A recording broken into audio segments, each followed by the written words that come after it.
Previously on Upthrust for My Youth.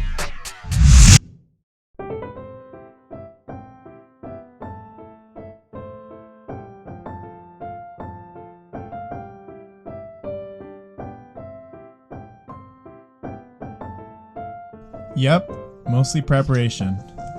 But there were some pretty cute anecdotes in the first episode, not to mention my guiding philosophy for making this series. But suffice to say, we left off with me leaving my parents' house, biking from Calgary to Kananaskis on the excellent Calgary Greenway Trail system. While Calgary has taken flack in recent years for flagging on its commitments to sustainable urban bike lane infrastructure for commuters, the city's recreational path system remains top-notch and worthy of attention. Admittedly, it is not without its quirks, as some of the system temporarily or permanently routes onto laneless roads. But it highlights the breadth of natural waterways connecting the city, and it generally provides a lovely means of exploring the city. Started off in the 60s as kind of an idea for the centenary to connect the city a bit more. The first completed one was in Confederation Park. The Elbow Path was conceived in 71 as a student initiative, a grant and whatnot. It ended up being a summer-long make-work project for students, which I think is pretty darn cool. They're even researching sites, historical sites, to make signs about it later on. They finished early and they got their pay withheld because they had to do stuff for the last 2 weeks. Typical co-op student stuff, but such is life. Oh, there's dogs everywhere. Pretty aspen and poplars and birch. We have our first walking section. We're soon arriving at the crux of the day, and possibly the safety crux of the whole trip, the dreaded crossing of the ring road. So the crux of the day turned out to be a big nothing burger, because there is a path all the way along. My mother will be very relieved. I think we're officially at the city limits. Spruce meadows over here. Judging by the potholes, I think we're in country roads. Beautiful foothills, rolling country coming right up. Well, I was going to do my bit on the Cowboy Trail when we actually intersect said trail, but a classic southern Alberta thunderstorm is rolling in and I can't use the mic with it raining, so I'm going to do it now. So the Cowboy Trail, Highway 22, idea of Chuck Lee and Rob Miller of the Southwest Alberta Business Development Association in Pincer Creek. The idea is to popularize a beautiful corner of southern Alberta, and it was designated in 1998. I've driven it a few times. It's pretty freaking cool. It'd be pretty cool to ride, but not much of a shoulder, but definitely a classic driving route, especially in the autumn. Lots of cool stuff along the way. The famous Bayou Ranch, which I will talk about later. We're not going to be passing it because it's way south, but a lot of the guys that were prominent in the Southern Rockies in Kananaskis Country, they cut their teeth in the Bayou Ranch. Some of the first oil and gas was developed here along close to Turner Valley. Some native stuff like head smash and buffalo jump, lots of funky museums. It's just a very, very Albertan stretch of road. It's probably our most iconic history in one small stretch. We'll get some of the vibe of it just kind of riding along these back roads because it's basically the same foothills country, just a lot less trafficked. We seem to have outrun the thunderstorm. Back in lush foothills country. It's beautiful out here, so peaceful. Just a couple of mountains peeking out over the top. So pretty. As the light faded from the day, so too the GoPro's battery spurted out its last few electrons and sputtered to a halt. I learned an important lesson that day. Ration the GoPro time, or at least use some of the portable batteries I brought to charge it preemptively. However, photos from my cell phone depicted the journey as I hastened to try to find a camping spot before it completely went black.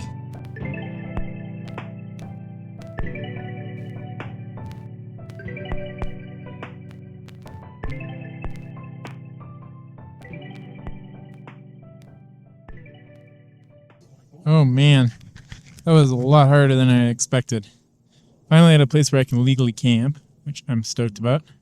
A little bit bummed because my tent got chewed up by the tire. Should have friggin' ditched some of the stuff with Megan, my partner, like the climbing ropes and the crampons and the second technical ice axe. I made my life more miserable for no reason other than, I guess, purism. This road is pretty cool. It's decommissioned, flooded out in 2013 with all the other floods. So now it's a pretty sweet bike packing road all the way into Sheep because it's a lot safer than doing the main highway. For now, I think dinner is going to be Costco blended scotch.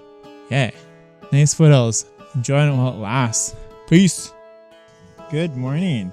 Didn't sleep great last night. I never really do first night in the bush. Got some very murky water here. This is all cow grazing area. So definitely not clear mountain water, but we'll get there. We'll get there.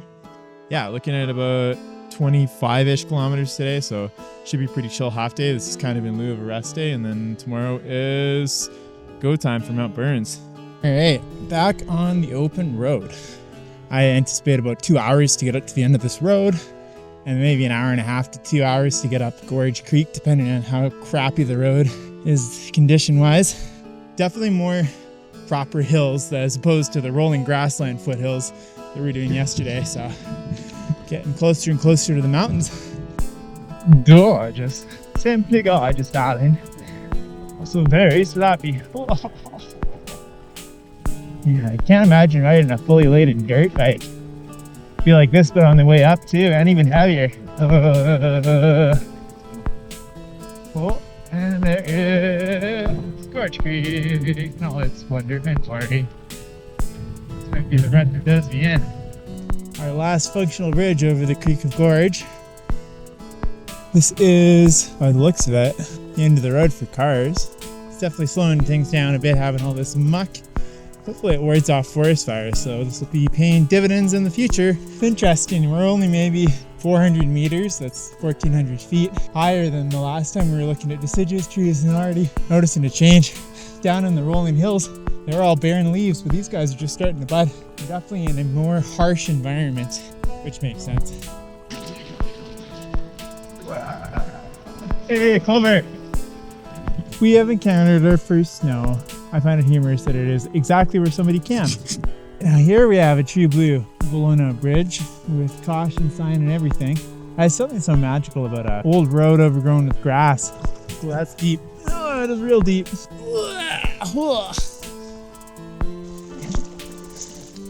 Oh yeah, squelch, go squelch. So here we're coming about a Alberta Wildland Park boundary. I believe this means that we're entering a provincial park, not to be confused with the Kananaskis public use zone we were in before. Basically, you can wild camp in the public use zone, you can't wild camp in the provincial park. There's a bunch of other restrictions too, like regarding hunting, although I think those restrictions are starting to get eroded, but that's a whole other can of beans. All right, as you can see, we've made it to the fabled Gorge Creek and an actual bona fide road up ahead. While we're enjoying our dinner, this is the normal sheep access road for sane people who drive in. It actually used to be a railroad to the Burns mine, which we'll be going alongside momentarily.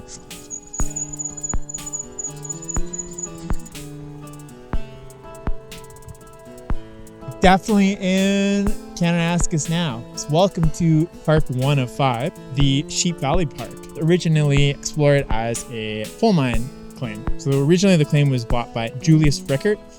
We'll go over his past in a few days. Pat Burns bought it in 1909, and there was lots of demand up till World War I because of all the warships burning coal, but kind of slumped after that.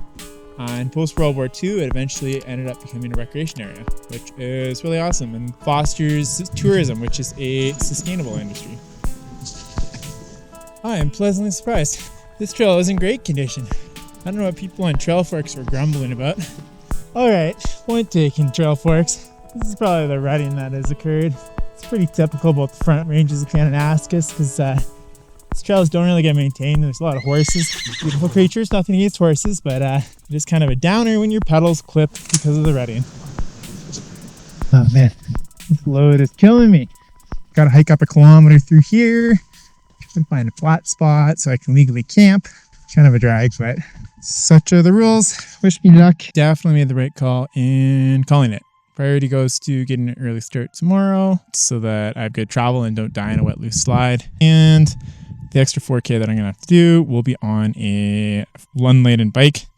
And I should be able to make short work of the 2K each way. So, and it'll be fun. It's a fun trail. I think Doug Eastcott, the backcountry guru biking dude from the 90s, he gives this trail like 5 out of 5. So, yeah. Got a little bit burnt. So definitely gonna have to wear sunscreen tomorrow. Otherwise, all in one piece. Nothing broke as far as I know. Looking forward to a nice fruit veggie bar and a few sips of scotch. Yum. All right. Here in the tent with the pretty lights. Just doing a quick write-up for things to mention tomorrow that are relevant to the area. Wish me luck for a solid snooze. Night-night. All right. It is 7:15. I had a shitty night of sleep again. Kept tossing and turning. This time my friggin' air mattress was too deflated.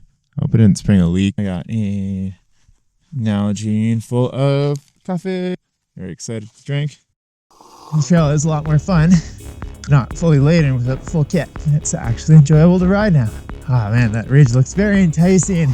Another time though, I saw a report of someone trying to do it with snow and they got super turned back by heavy cornicing.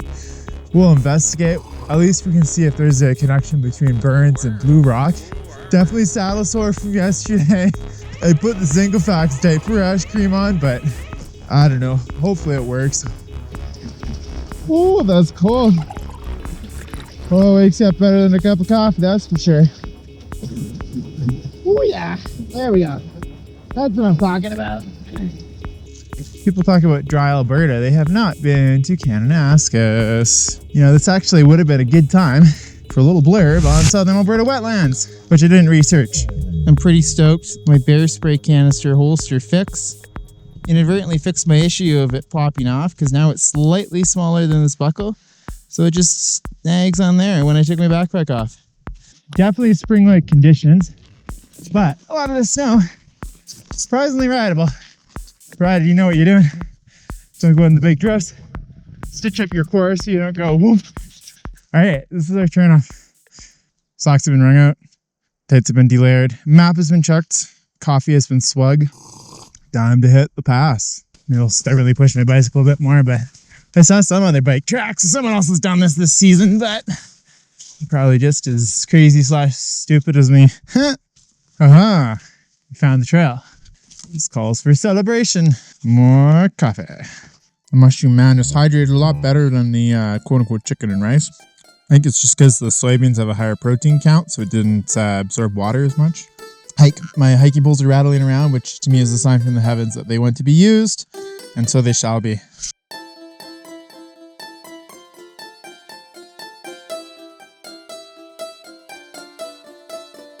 Now we are finally at the tree line, and look at this beautiful view. So nice. So beautiful. We're finally at Blue Rock Ridgetop. It is a lovely view. You can see way off in the distance there the rolling foothills that we biked 2 days ago.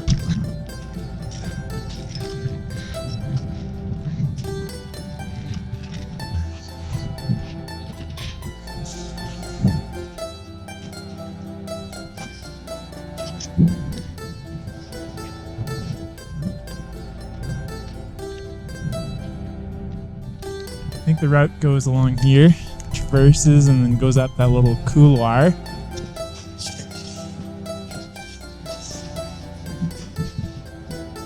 Whoa.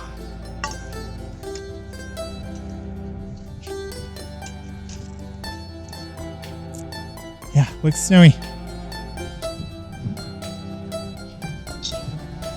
Up close, I can taste it. Breathe in, hold. Almost there. Look at that pinwheeling though. That's exactly why safety-wise you want to get a real early start, because that could easily turn into a wet loose slide. So I think I'm going to stick as close to the ridge top as possible, but not to the cornice. Make for the gap.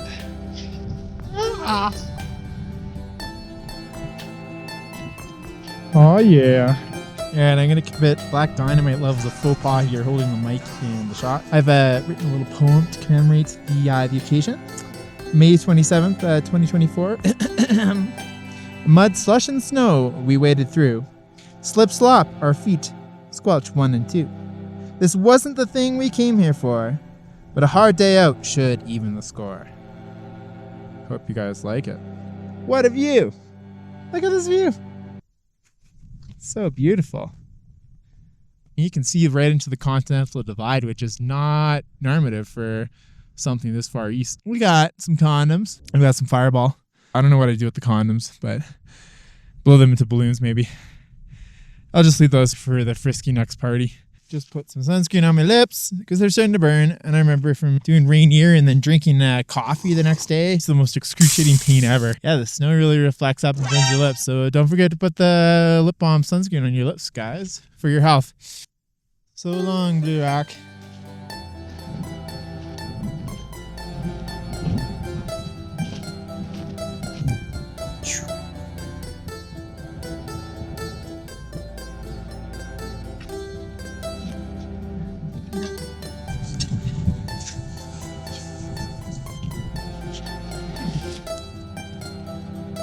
It is 6:20. We're back at the trailhead. Fun Ridge. I think just the fact that it wasn't perfect snowshoeing, it wasn't perfect step kicking, made travel like a lot less efficient than it could have been if it was like more wintry or more summery explicit conditions. But it's shoulder season for you.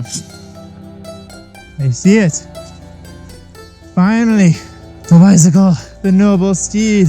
Woohoo! Harp, sweet torque. At last. Back at camp, very excited. We ended up on some wacky renegade horse trails. Super exciting. Probably cut off some time, but cost me solve my whoops oats with some chocolate, hummus sauce, and crackers. No Scotch Night because I want to get a good sleep, and maybe some question mark tea. Yum. This is the LOP flour hod tack. Variant of the stuff the Royal Navy used back in the day with ships to the line. Basically, it's dried out crackers. Evidently, I was too tired to do a retrospective in the tent after the day's journey. Suffice to say, though, the mission was about half successful, as I got up Blue Rock, but failed to traverse over to Burns due to conditions.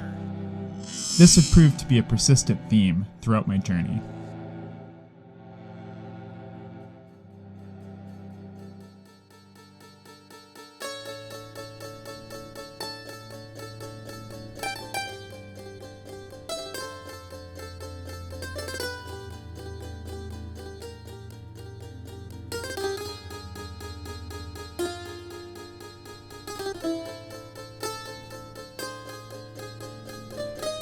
Learn more about the parks, or offer some trail building time or funds to the Friends of Kananaskis at kananaskis.org. They help keep the parks run smoothly, are volunteer-based, and they're also helping me promote this video, so help a brother out. Also, if you could please like and subscribe this video and channel, it would really help me out and get the message out there. Thank you so much. Hope you enjoyed watching.